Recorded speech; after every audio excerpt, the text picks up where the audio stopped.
The question is, what does the American people think? I don't have an answer to that. When they see what's going on campuses, what do they think? Well, let me offer some thoughts on what they should think. That might be helpful.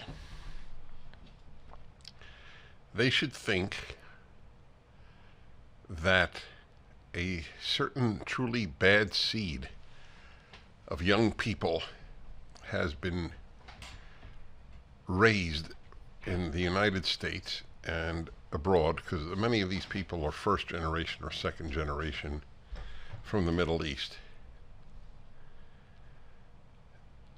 It's something remarkable to witness, the support for evil on our campuses. But it's also important to remember that they're a very small minority of students. This leads to an observation that is worthy of making. It doesn't take a majority for evil to prevail.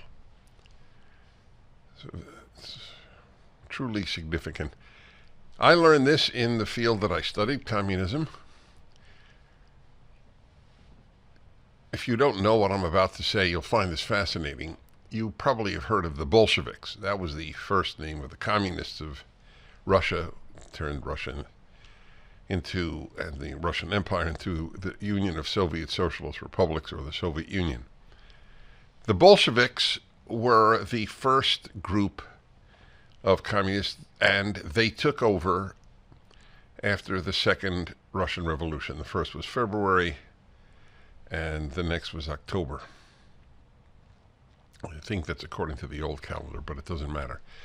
The same year. So there was a democratic revolution and then a communist revolution in 1917. The Bolsheviks, headed by Vladimir Ilyich Lenin, took over. Now here's the point, and this is so germane to what you're seeing.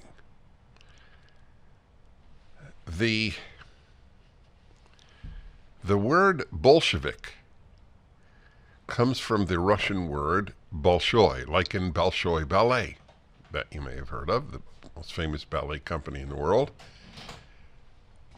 Bolshoi means big. So the Bolshevik was the big or majority-nick. And here's the key. They were in the minority. The majority got the name Menshevik, the folks who were much more pro-freedom, democracy, etc., etc. They were in the majority, but they got the name minority-nick. Menshe means less in Russian. So the big nick was the little nick, and the little nick was the big nick. But it worked. It worked. The minority took over. Same in Germany.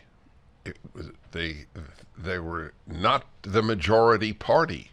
In the 1932 elections, the last free elections in Germany until World War II had ended in 1945. It was a minority of Germans who voted for the Nazis, but they took over. This is the great lesson.